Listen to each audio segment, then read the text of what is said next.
Antes de comenzar esta impactante historia, ya te invito a suscribirte al canal, activar la campanita de notificaciones, dejar tu like y comentar aquí abajo tu opinión. Tu participación es esencial para que podamos seguir compartiendo verdades como esta. Y si este contenido toca tu corazón, no dudes en compartirlo. Ahora sí, vamos a algo que va a cambiar tu manera de ver la fe para siempre. ¿Sabías que a veces la fe verdadera no se muestra en los milagros visibles, sino en los silencios de Dios? Yo también crecí creyendo que confiar era recibir respuestas inmediatas, hasta que conocí la historia del profeta Habacuc. Este relato no es una lección fría, ni un simple capítulo olvidado de la Biblia. Es una confrontación directa con nuestras dudas más profundas. Porque Habacuc fue el profeta que, en lugar de aceptar pasivamente el dolor de su pueblo, se atrevió a levantar su voz y exigir respuestas al mismísimo Creador. Y aquí está lo más impactante: Dios no lo castigó por preguntar. Al contrario, lo llevó a descubrir un nivel de fe que la mayoría de nosotros nunca experimenta. ¿Qué harías tú si supieras que tus preguntas más incómodas pueden ser, en realidad, la puerta hacia una fe inquebrantable? Quédate conmigo hasta el final de este vídeo, porque lo que aprenderás de la historia del profeta Habacuc puede transformar no solo tu visión de Dios, sino toda tu manera de enfrentar los momentos más oscuros de tu vida. Habacuc no era un profeta cualquiera. Su nombre mismo, que significa abrazo, ya nos susurra algo profundo sobre su relación con Dios. El profeta Habacuc vivía en tiempos turbulentos, cuando abrazar a Dios no era una tarea sencilla, sino un acto de coraje. Imagínate a alguien que, mientras todo a su alrededor colapsa, decide aferrarse a una promesa invisible, como quien sostiene una cuerda en medio de un vendaval. Así era Habacuc, un hombre sencillo, pero con una fe que desafiaba la lógica. La historia del profeta Habacuc no es solo un relato antiguo, es un espejo para quienes hoy también luchan por creer cuando el mundo parece caer a pedazos. La biografía de Habacuc nos revela a un hombre que no buscaba fama, ni reconocimiento, apenas ansiaba entender el corazón de Dios. ¿Y no es eso lo que también deseamos, aunque a veces no lo confesemos? Cuando leemos el libro de Habacuc, especialmente en pasajes como Habacuc 1 y Habacuc 2, sentimos que sus preguntas también son nuestras. ¿Hasta cuándo, Señor, clamaré y no oirás? Es en esa sinceridad brutal que el profeta se convierte en nuestro maestro silencioso, enseñándonos que incluso nuestras dudas pueden ser oraciones poderosas. Su historia sigue viva, reviviendo en cada corazón sincero que se atreve a cuestionar, y aún así, a confiar. Habacuc no hablaba desde un púlpito de seguridad. Él conocía el miedo, la incertidumbre, la angustia de ver su nación desmoronarse. Los profetas como Habacuc, Nahum y Sofonías caminaban entre escombros morales, clamando por un despertar. La predicación de Habacuc, como vemos en el estudio de Habacuc, no era fría ni distante, era un grito cálido, un abrazo envuelto en palabras divinas. Quizá por eso, hasta hoy, cuando escuchamos un audio de Habacuc o meditamos en su mensaje, algo dentro de nosotros se estremece, como si una parte dormida del alma fuera sacudida por una verdad que no se puede ignorar. La predicación del profeta Habacuc nos introduce a algo que pocos entienden. La verdadera fe no empieza con certezas, sino con preguntas dolorosas. Habacuc nos abraza precisamente ahí, en nuestro desconcierto, y nos lleva de la mano hacia un Dios que responde en su tiempo, no en el nuestro. Así como el árbol de la vida de Habacuc simboliza raíces profundas en medio del desierto, nuestra jornada también necesita raíces para soportar las tormentas que vendrán. Y es aquí donde, inevitablemente, surge el contexto histórico que transformaría para siempre la predicación de Habacuc. Habacuc no profetizó en tiempos fáciles, y eso es importante entenderlo desde el principio. El contexto histórico de la historia del profeta Habacuc nos transporta a un escenario de crisis nacional. Judá, la nación escogida, se había desviado tanto que parecía irreconocible. Corrupción, violencia y desigualdad llenaban las calles como un veneno lento. La predicación de Habacuc surgió en medio de este caos, justo cuando el poder caldeo, los babilonios, comenzaba a levantarse como una tormenta en el horizonte. No era solo una época oscura, Era una advertencia viviente para todos los que, como hoy, confían en sistemas humanos frágiles. El profeta Habacuc se enfrentó a un dilema moral y espiritual. ¿Cómo Dios podía permitir tanta injusticia sin intervenir? Mientras los reyes como Joaquim se entregaban a la corrupción, el profeta clamaba en voz alta. La biografía de Habacuc nos muestra a un hombre que no se conformaba con rezos vacíos, él exigía respuestas. En los estudios de Habacuc y en el audio de Habacuc narrado por figuras como Cid Moreira y Hernandes Lopes, vemos cómo su voz se alza no contra Dios, sino hacia Él. ¿No es así también en nuestras vidas? Cuando vemos las noticias y sentimos que la maldad prospera, surge en nosotros el mismo clamor de Habacuc: ¿dónde estás, Señor? El surgimiento de los caldeos, documentado en los capítulos de Habacuc 1 y Habacuc 2, no fue un accidente histórico, fue parte del diseño divino que muchos no comprendieron hasta que fue demasiado tarde. Nabucodonosor, como un símbolo viviente del juicio de Dios, avanzaba implacable. Y en este contexto brutal, la predicación del profeta Habacuc se vuelve aún más valiosa. No solo denuncia el mal, sino que enseña a esperar en medio de la tormenta. Cada palabra suya, como el árbol de la vida de Habacuc, echa raíces profundas en los corazones dispuestos a escuchar y entender más allá de la apariencia. Habacuc, en su valentía silenciosa, nos recuerda algo vital: Dios no ignora la corrupción ni el dolor, aunque su respuesta no siempre sea inmediata. El libro de Habacuc en audio nos permite oír esa tensión, el peso de una fe que no esquiva el sufrimiento, sino que lo enfrenta de frente. Así, mientras el profeta observa a su pueblo deslizarse hacia el abismo, algo mayor comienza a gestarse, una conversación íntima entre Dios y su siervo que cambiará no solo su perspectiva, sino también la forma en que generaciones enteras comprenderán los desafíos de la fe. Los desafíos de fe que enfrentó el profeta Habacuc no eran abstractos ni teóricos, eran crudos, dolorosamente reales.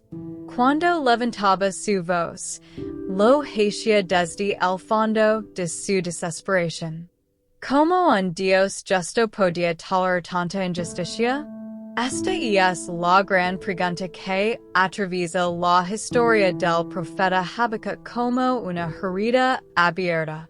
Al leer el estudio de Habacuc, sentimos que sus interrogantes enlatan en nuestros propios dilemas diarios. Cuando la enfermedad golpea, cuando la traición lastima, cuando la corrupción parece ganar, también nosotros nos preguntamos: ¿hasta cuándo? Habacuc no nos ofrece respuestas fáciles, sino un camino honesto a través de la fe. La predicación del profeta Habacuc nos enseña que la fe verdadera no es ciega ni paiva. Es más parecida a un árbol que crece entre piedras, como el árbol de la vida de Habacuc, luchando por cada centímetro de luz. En Habacuc 1, el profeta es informado de que los caldeos serían el instrumento del juicio divino. ¡Qué ironía amarga! Dios usaría a un pueblo aún más perverso para castigar a Judá. A veces en nuestra vida también llegan soluciones que parecen peores que el problema. Y en esos momentos, como lo muestra la biografía de Habacuc, la única opción real es confiar en el plan de Dios, incluso cuando nuestra lógica es irretuerce de incredulidad. La predicación de Habacuc no es dedicada en la queja, avanza, madura, y transforma. Habacuc aprende que el sufrimiento no es una señal de abandono, sino una etapa de la historia que Dios está escribiendo. Los estudios de Habacuc revelan que confiar en el proceso de Dios es más importante que entender cada detalle del dolor. ¿Cuántas veces hemos querido rendirnos cuando todo parecía derrumbarse? Y sin embargo, si escuchamos el audio de Habacuc o meditamos en su predicación, descubrimos una nueva perspectiva. Lauda un Dios que obra silenciosamente incluso en medio de la devastación. En este viaje de preguntas y respuestas dolorosas, el profeta Habacuc nos acerca a una revelación más profunda. Dios no solo corrige la injusticia, también prepara a su pueblo para algo mayor. Cada desafío de fe tiene un propósito que solo el tiempo revela.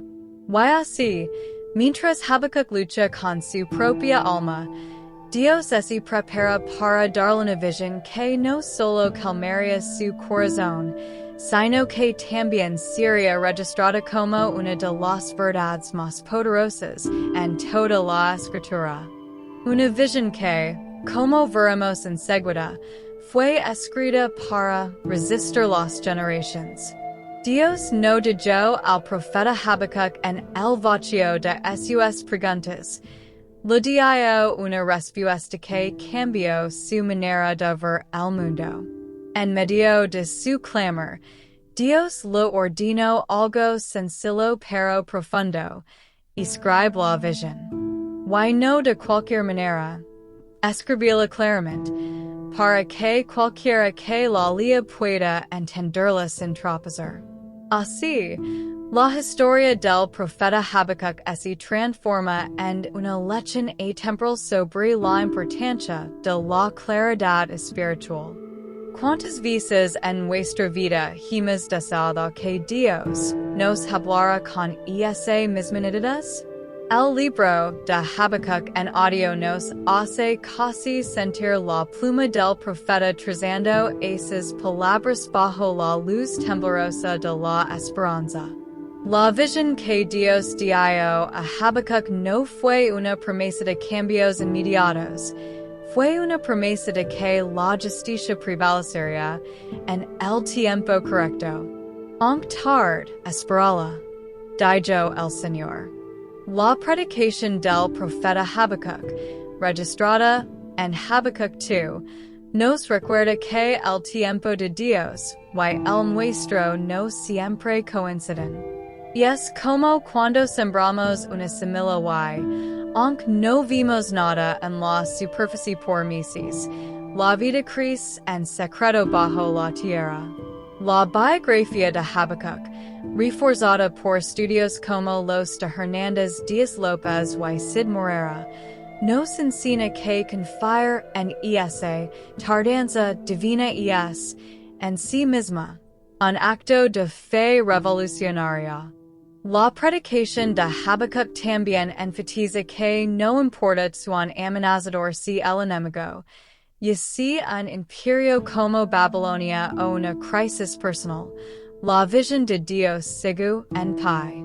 El estudio de Habacuc revela que el justo vivirá por la fe, una frase que se convertiría en piedra angular para todo el cristianismo. Esta declaración, surgida en medio de tanta oscuridad, nos da una luz directa para nuestra vida diaria. La fe no es solo un recurso en tiempos difíciles, es el único camino para vivir plenamente. Cada lectura de Habacuc 1, Habacuc 2 y Habacuc 3 nos reconecta con esta verdad ardiente. La claridad de la visión dada a Habacuc actúa como un faro silencioso en medio de mares tempestuosos. Y aunque el profeta aún tendría que enfrentarse duras realidades, su corazón ya no estaba preso del miedo ni de la duda. En su interior había germinado algo nuevo, la certeza de que la justicia de Dios era inquebrantable. Sin embargo, el relato no termina aquí, porque luego de recibir la visión, el profeta debía proclamar un mensaje más duro y desafiante. Los 5 de juicio contra aquellos que, en su arrogancia, creen estar fuera del alcance de la mano divina. El profeta Habacuc fortalecido por la visión. Ahora debía anunciar un mensaje de juicio que resonaría como un trueno sobre los culpables. Los cinco es de juicio que pronunció no eran simples advertencias, eran sentencias pronunciadas contra la arrogancia, la codicia, el abuso y la idolatría. La predicación del profeta Habacuc, reflejada en el estudio de Habacuc, denunciaba con violencia a los caldeos y, por extensión, a todo aquel que se enriquece a costa del sufrimiento ajeno. ¿Cuántas veces también hoy vimos a poderosos construyendo imperios sobre los escombros de los inocentes? Habacuc nos recuerda que, tarde o temprano, la justicia alcanza a todos. El primer se dirigia contra la ambición desmedida, los que acumulaban riquezas malhabidas sin considerar las vidas que destruyen. La biografía de Habacuc nos enseña que cada piedra robada clama por justicia, y cada lágrima vertida será respondida por Dios. En Habacuc 2, cada actúa como un eco que atraviesa los siglos, llegando hasta nuestros días. El segundo, exponía a los que edificaban ciudades con sangre, usando la violencia como cimiento. Una predicación tan actual como cualquier noticiero moderno. ¿No es cierto? El tercer, apuntaba a la corrupción y el escándalo, aquellos que perversen a otros para su propio beneficio. El profeta Habacuc sabía que el pecado no se limita al acto individual, sino que se expande como una infección social. Por eso, su predicación no buscaba solo señalar culpables, sino despertar conciencias. El cuarto, era misa contra la idolatría, la adoración a cosas creadas por manos humanas. ¿Cómo algo sin vida podría salvar a quien lo venera? Hoy, cambiamos ídolos de madera por ídolos de dinero, fama o poder, pero la advertencia de Habacuc sigue siendo la misma. El quinto, se levantaba contra el abuso de poder, contra los que humillan a otros para su propio engrandecimiento. En su predicación, Habacuc no dejaba espacio para excusas y para delations. Así como el árbol de la vida de Habacuc simbolizaba esperanza firme, los seis eran las señales rojas que prevenían del colapso moral. Cada palabra del profeta abría heridas necesarias, removía vendas, desnudaba pecados. Pero incluso en medio de tanta condena, en el corazón del profeta ardía una llama de esperanza que pronto estallaría en un canto impresionante. Cuando parecía que todo en la historia del profeta Habacuc desembocaría en esperanza, sucede algo que nadie esperaría. Un canto se eleva en medio del dolor. En Habacuc 3, el profeta transforma su angustia en alabanza, componiendo un salmo que todavía resuena con fuerza para quienes atraviesan tormentas. Y es impactante como alguien que había cuestionado tanto, ahora canta con una fe inquebrantable. La predicación del profeta Habacuc nos enseña que no es la ausencia de miedo lo que define la fe, sino la decisión de confiar incluso cuando el miedo susurra en nuestro oído. Así también, nuestra vida puede convertirse en una melodía de resistencia. El Salmo de Habacuc revive la promesa. Aunque la higuera no florezca, en haya frutos en las vidas, yo me alegraré en el Señor. ¿Puedes imaginar ese nivel de fe?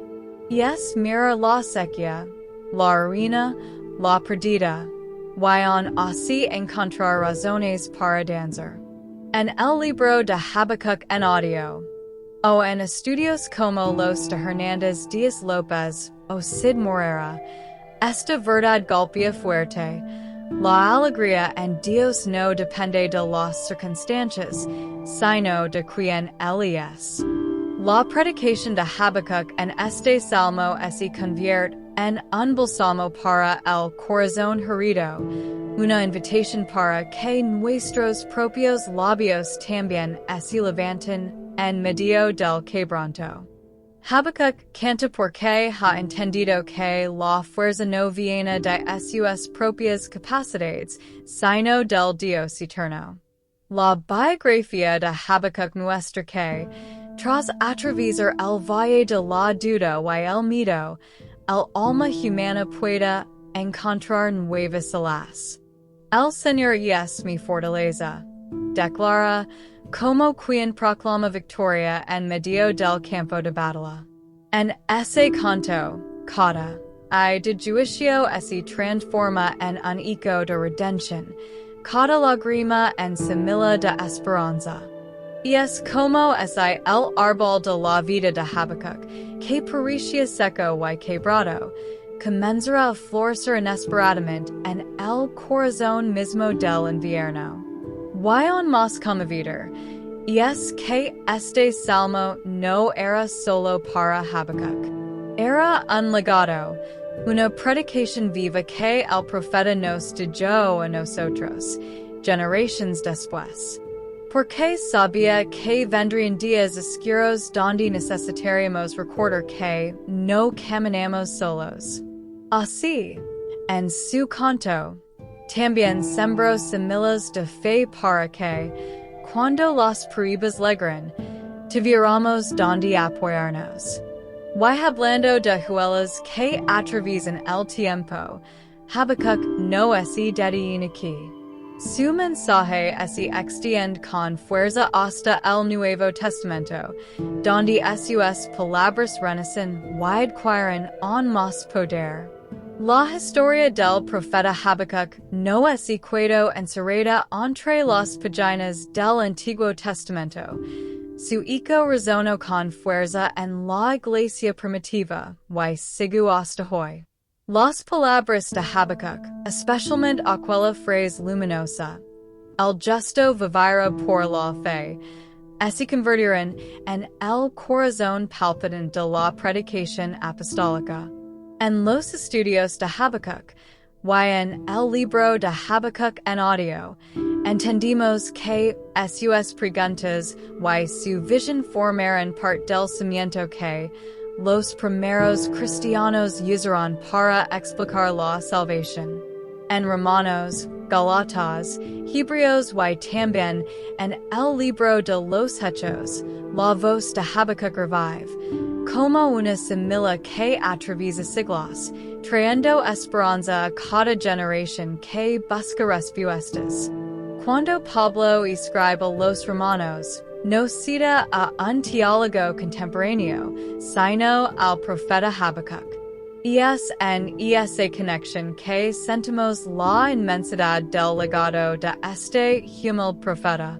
El mensaje de la predicación de Habacuc, surgido en medio de ruinas, ahora sostenía una nueva comunidad de creyentes en un mundo igualmente hostil. La fe, enseñada por Habacuc, ya no era solo una verdad, era el oxígeno mismo de los seguidores de Cristo. Como en el árbol de la vida de Habacuc, donde las raíces profundas sostienen la vida invisible, así también la fe enseñada por el profeta sustentaba a los cristianos frente a las persecuciones. Cada vez que en Romanos o en Galatas leemos que el justo vivirá por la fe, en realidad estamos escuchando la antigua predicación del profeta Habacuc resonando con voz renovada. Esa conexión íntima entre antiguo y nuevo pacto nos enseña que los principios eternos de Dios no caducan ni pierden vigor. Al escuchar el audio de Habacuc narrado por Cid Moreira, O estudiar el texto guiados por Hernandes Díaz Lopes o Augusto Nicodemo, podemos sentir esa temporalidad, una verdad pronunciada siglos antes, pero que sigue siendo poderosa y fresca en nuestros corazones hoy. Habacuc no solo escribió para su tiempo, escribió para todos los tiempos. Por eso su historia, su lucha, su canto y su visión atraviesan las edades y encuentran eco en cada alma que necesita aprender a vivir por fe. El estudio de Habacuc nos invita a ver que los profetas, aunque hablaban a su generación, sembraban mensajes destinados a brotar mucho después. Y así, mientras entendimos cómo Habacuc fue citado y exaltado en el Nuevo Testamento, legamos naturalmente a la joya escondida de toda su predicación, la verdadera y central lección que on sostiene a todo creyente en los días más oscuros. La historia del profeta Habacuc culmina en una verdad tan simple que es casi desconcertante. La fe verdadera es confiar en el plan y en las promesas de Dios, incluso cuando todo nuestro alrededor grita lo contrario. No es fe de vitrinas, hay fe de palabras vacías. Es la fe del alma rota que en Dios confío. La predicación del profeta Habacuc, descrita con tanta fuerza en el estudio de Habacuc, nos enseña que no se trata de entender cada detalle del dolor, sino de sostenerse en la promesa de un Dios que nunca falla. ¿Cuántas veces nos hemos encontrado al borde de la esperanza, preguntándonos si vale la pena seguir creyendo? La biografía de Habacuc nos da una respuesta poderosa. Sí, vale la pena. Porque el que confía no queda avergonzado. Aunque los frutos tarden, aunque las montañas tiemblen, aunque los imperios parezcan invencibles, la fe nos conecta con una realidad superior. El árbol de la vida de Habacuc no florece por la ausencia de tormentas, sino porque sus raíces están ancladas en algo que el viento no puede arrancar. Así, el mensaje central de la historia del profeta Habacuc resuena como un faro. No bases tu esperanza en lo que ves, sino en quien te promeció la victoria. El libro de Habacuc en audio. Los estudios de Hernandes Díaz Lopes, Sid Moreira. Y las reflexiones de autores como Augusto Nicodemo. Todos nos llevan de vuelta a esa misma fuente. Confiar no es una emoción, es una decisión diaria. El justo vivir por la fe no es una sugerencia bonita, es una declaración de guerra contra el miedo, la duda y la desesperanza. En tiempos donde todo parece desmoronarse, recordar la predicación del profeta Habacuc es como encontrar agua fresca en medio del desierto. Es una invitación a respirar profundo y a seguir caminando, aun cuando no vimos el final del camino. Habacuc no ofrece una fe mágica, sino una fe sólida, forjada en el fuego de las preguntas más dolorosas. Su vida, su canto y su predicación son un testimonio de que la esperanza no es la ausencia de luchas, sino la certeza de que no luchamos solos. Y así, mientras cerramos el recorrido por la historia del profeta Habacuc, nos preparamos para abrir un nuevo capítulo, donde descubrimos juntos, desde el primer latido, por qué esta historia sigue siendo hoy más urgente y poderosa que nunca. Ahora te pregunto, ¿cuántas veces te has sentido como Habacuc? ¿Cuántas veces has corrido gritar al cielo buscando respuestas que parecen no llegar? Tal vez hoy entiendes que no estás solo en esa lucha, y que la fe más pura no se construye en la abundancia, sino en la espera, en el dolor, en la aparente ausencia de señales. ¿Qué vas a hacer con lo que aprendiste aquí? ¿Vas a permitir que el miedo siga dictando tu camino, o te vas a aferrar, como el profeta Habacuc, a la promesa que nunca falla? ¿Te animarías a vivir por la fe y no por lo que ves? Escribí aquí abajo en los comentarios. Quiero saber qué parte esta historia tocó más tu corazón. Si este contenido habló contigo de alguna manera, no te olvides. Suscribid ahora mismo. Activa el botón de notifications. Deja tu like y comparte este video con alguien que también necesita recordar que la fe verdadera es fortaleza en medio de las tormentas. Nos vemos en el próximo capítulo de esta jornada increíble de descubrimiento y transformación.